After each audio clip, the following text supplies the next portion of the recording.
Berhubung udah 7:10, kita buka ya pembelajaran fisika kali ini. Assalamualaikum semuanya, selamat pagi.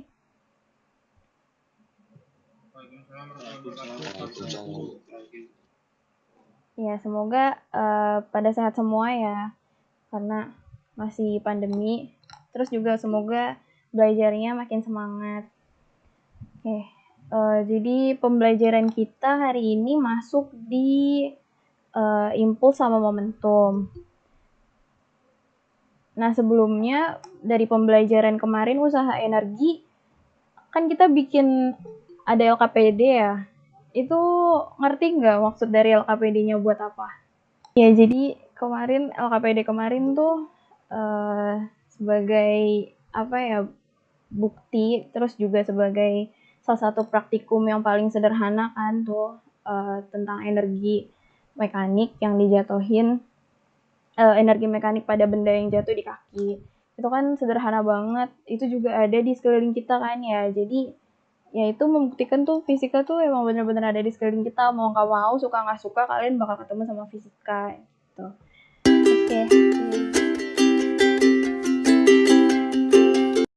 Oke, jadi kita mulai pembelajaran kali ini. Saya bilang di pembukaan, kita bakal belajar yang namanya impuls momentum. Nah, jadi impuls momentum ini tuh apa sih gitu? Ya, seperti namanya, impuls, dia bakal ada yang namanya gaya impulsif. Terus di momentum juga nanti bakal ada yang namanya hukum kekekalan momentum gitu. Mirip sama hukum kekekalan energi yang kita bahas sebelumnya. Hukum kekekalan momentum juga nanti pakai kecepatan juga gitu. Cuma bedanya hukum kekekalan momentum ya di momentum, kekekalan energi ya di energi gitu.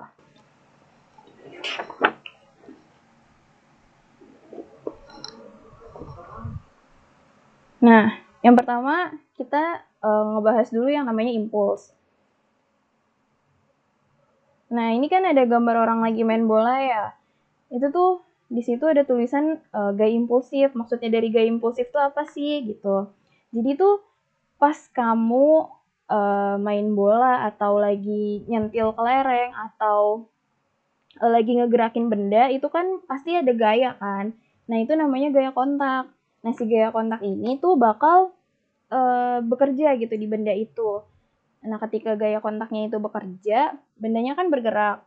Nah, pas bendanya bergerak semakin lama, gaya impulsifnya itu makin besar gitu. Jadi gaya impulsif ini adalah gaya kontak ketika kamu ngegerakin benda gitu. Itu namanya gaya impulsif. Nah, jadi di gaya impulsif ini kan tadi kata kuncinya ngegerakin benda ya.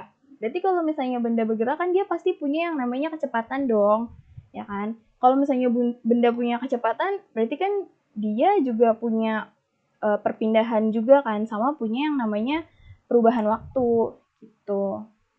Jadi impuls tadi berhubungan sama gaya impulsif yang tadi udah saya jelasin, sama yang namanya perubahan waktu atau delta T. Gaya impulsif ini bakal dilambangin sama F, sedangkan impuls bakal dilambangin sama I.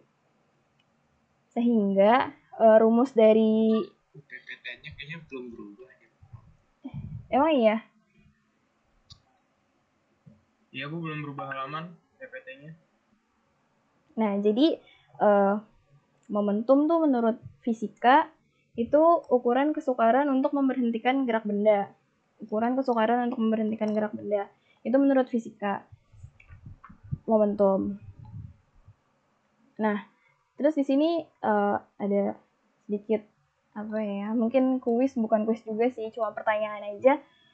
Coba kalian pilih, kalian lebih milih berhentiin mobil atau sepeda tuh kira-kira. Tapi mobil sama sepedanya dalam posisi jalan. Kalau misalnya kalian bisa berhentiin, kalian bakal berhentiin yang mana tuh? Iya, jadi tadi kan impuls tuh. Nah, contoh soalnya bisa kalian lihat di modul yang tadi saya kasih pagi-pagi ya. Nah, untuk momentum sendiri, momentum ini kan artinya Kalau di fisika itu ukuran kesukaran untuk memberhentikan gerak suatu benda, ya kan? Kata kuncinya memberhentikan gerak suatu benda nih, momentum.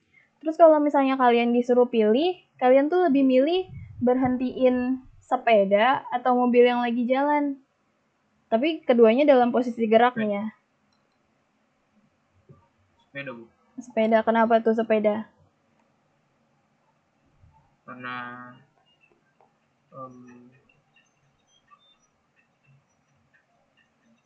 masa dari bendanya lebih kecil. Masa bendanya lebih kecil. Ada lagi yang mau berpendapat, kali aja lebih milih mau berhentiin mobil gitu, kali punya kekuatan super. Kayak Avengers.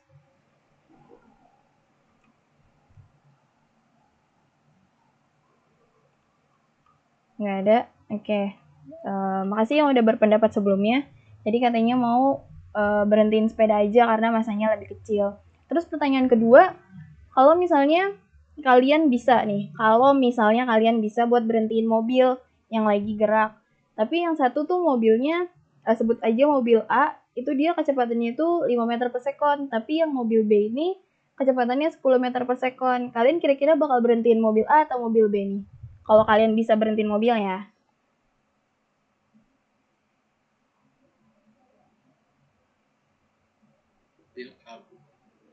Kenapa tuh mobil A?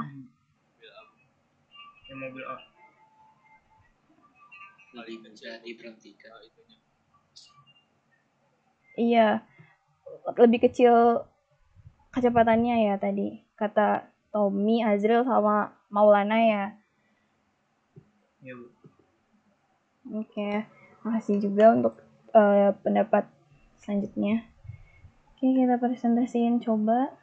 Tadi udah milih, katanya lebih milih sepeda karena masanya kecil, sama lebih milih mobil yang jalannya lebih pelan.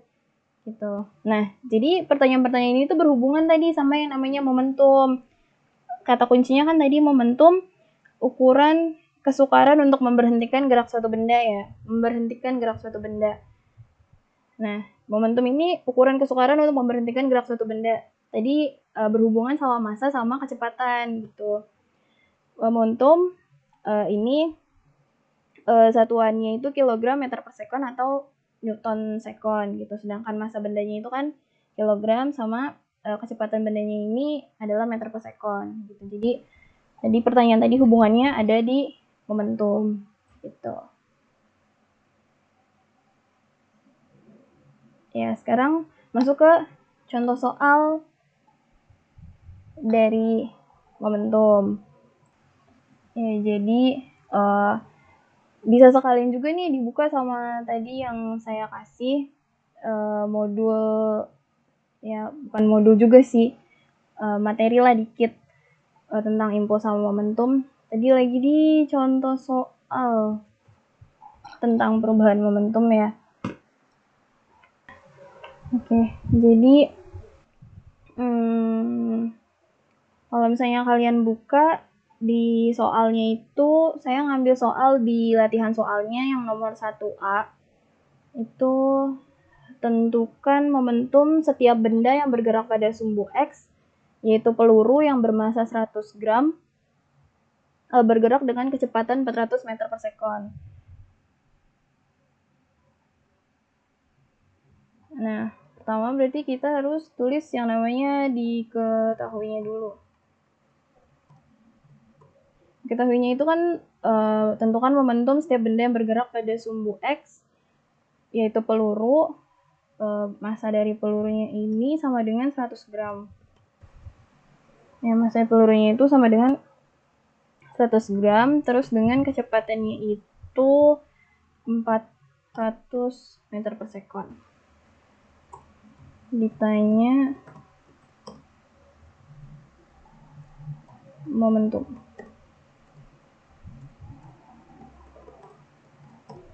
Iya. Kalian bisa ikut coret-coret juga kok ini. Tadi saya editnya bareng biar bisa dicoret-coret bareng-bareng. Kalau misalnya ada yang mau bantu jawab, boleh banget nih. Tinggal dicoret-coret aja papannya. Jadi tadi udah dirumusin juga kan ya tadi tuh momentum berhubungan sama massa sama yang namanya kecepatan gitu. Ini kan massanya masih 100 gram ya. Jadi massanya masih harus diubah dulu. 100 gram berarti berapa kilogram deh? 0,1. Yap, 0,1 kilogram.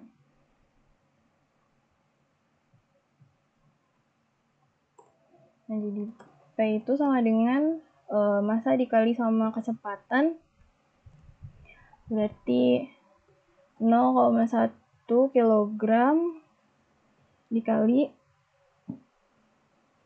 sama 400 meter per second. Ini hasilnya berapa tuh? 0,1 dikali 400.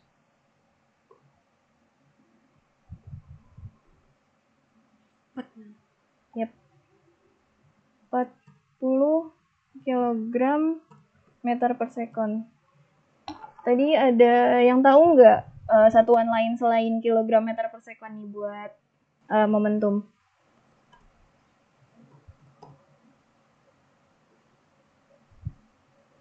...40 newton second gitu. Itu nomor 1. Terus ada apa lagi nih?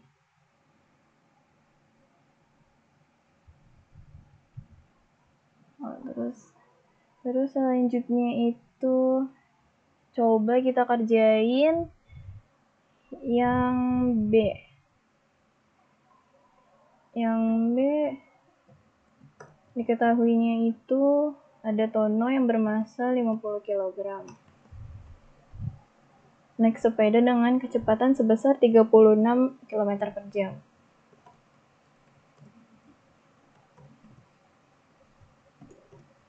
Ya, ada yang mau bantu buat coret-coret di sini?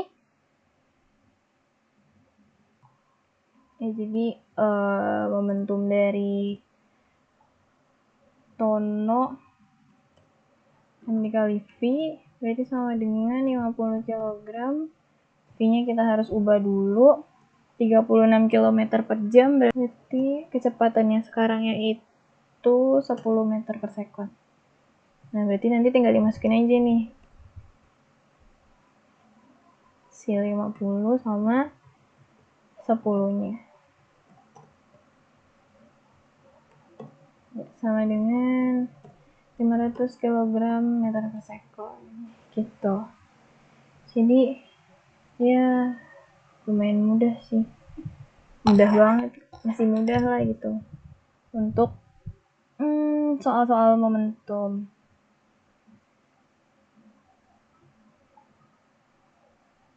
Oke. Selanjutnya itu ada perubahan. Ada hubungan antara impuls sama momentum. Saya coba hubungan impuls sama momentum. Jadi tadi kalau misalnya kalian sadar tuh impuls sama momentum tuh punya satuan yang sama, yaitu kilogram meter per second atau newton second. Nah, terus hubungannya ini ada apa aja sih dari impuls sama momentum gitu. Yang pertama tuh dari hukum Newton 2. Ada yang masih ingat nggak hukum Newton 2 bunyinya kayak gimana? Atau rumusannya kayak F sama dengan massa kali percepatan. Iya, massa kali percepatan atau F sama dengan M dikali A. Benar. Nah, terus dari percepatannya itu sendiri, nah ini kan hukum Newton 2 kan tadi F sama dengan M dikali A.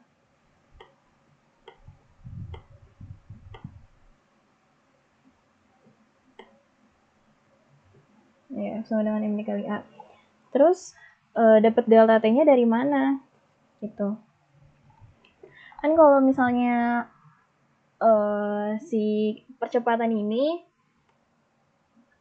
punya rata-rata gitu. Jadi ada namanya percepatan rata-rata atau A top P, itu dia perubahan dari kecepatan atau V2 dikurang V1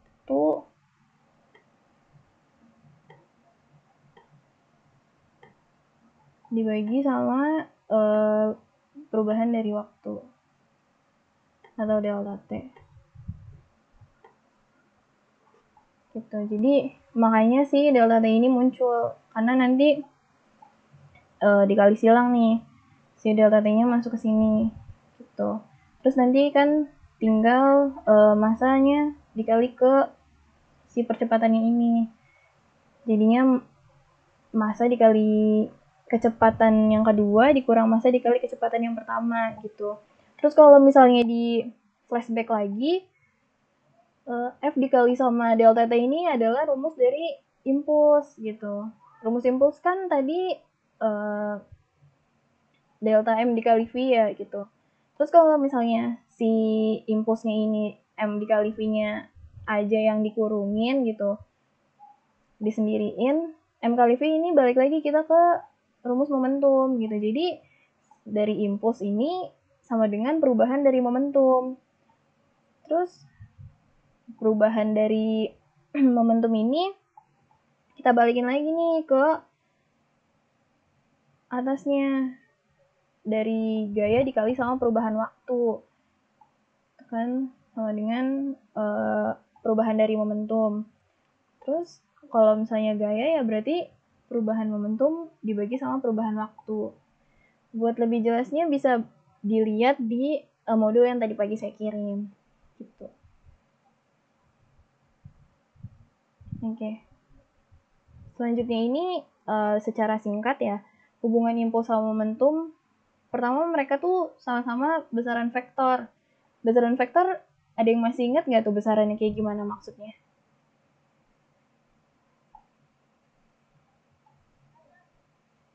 Ada arahnya. Iya benar, ada arahnya. Jadi impuls sama momentum tuh punya arah.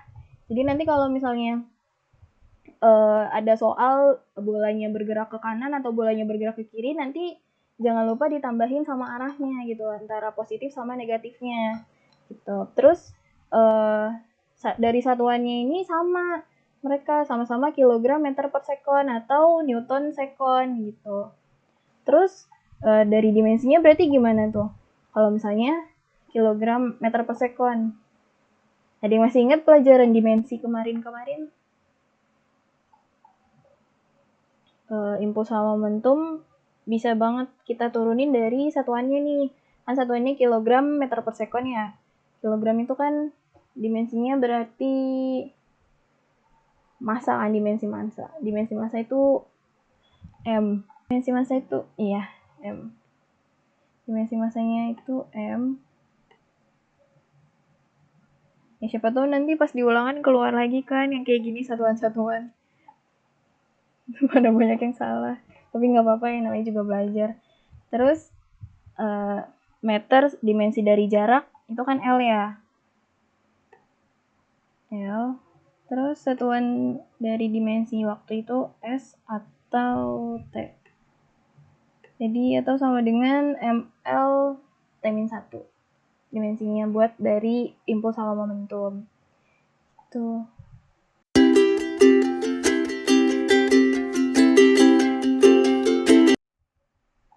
Udah bisa aja.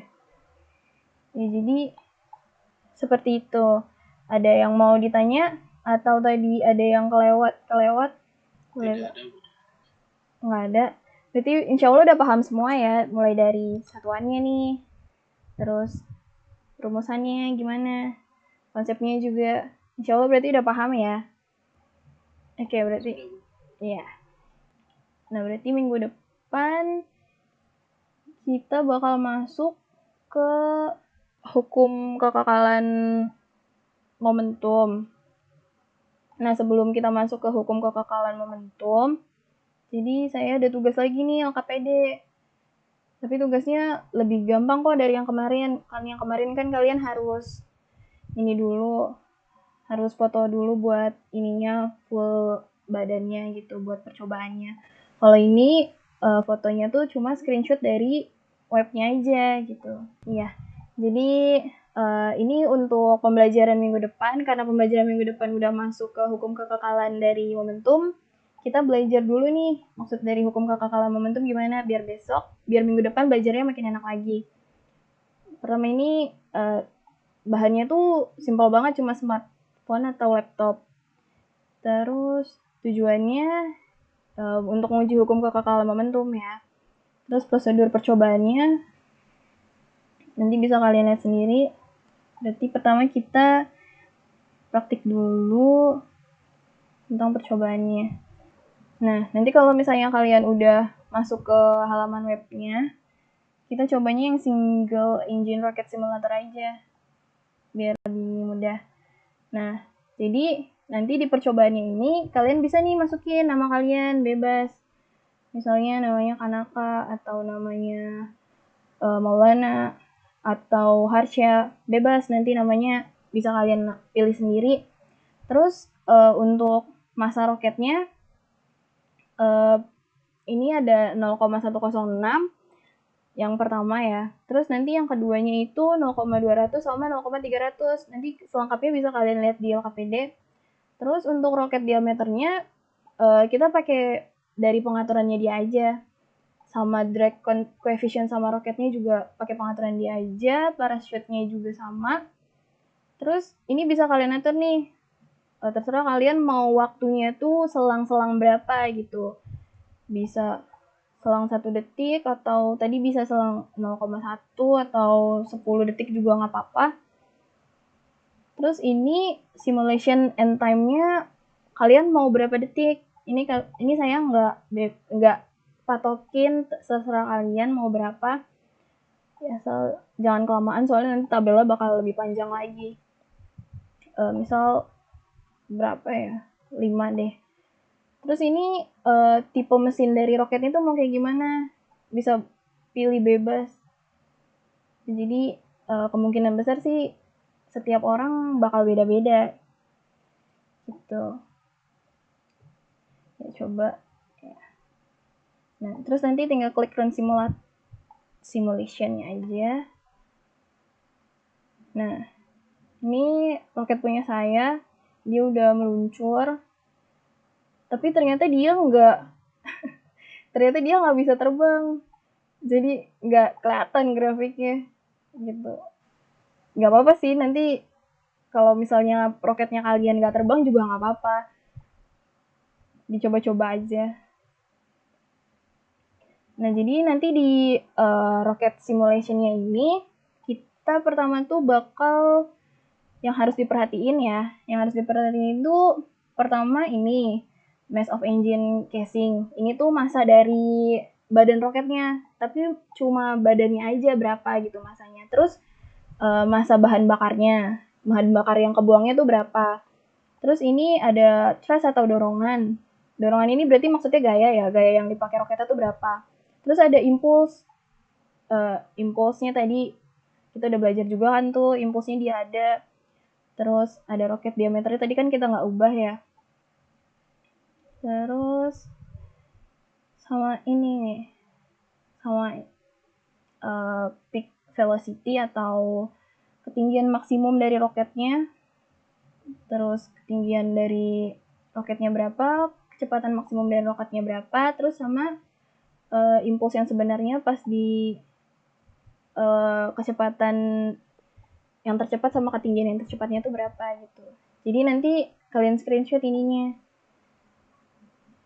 Jadi yang diubah itu berarti cuma masa roketnya aja gitu, masa roket ketika dia belum berangkat gitu. Jadi nanti kita perhatiin itu sekali lagi, perhatiin ini masa roketnya, masa badan roketnya, terus masa bahan bakarnya,